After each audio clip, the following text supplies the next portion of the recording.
Here's how to duplicate a page in Wix.com. On your editor's page, click Site and Menu icon.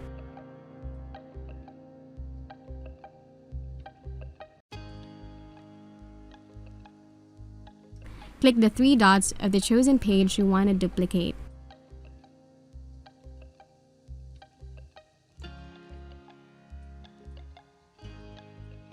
Then choose Duplicate.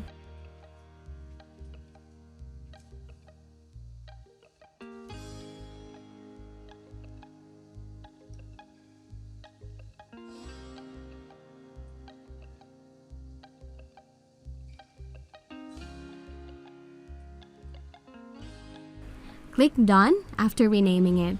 And that is how you duplicate a page in Wix.com.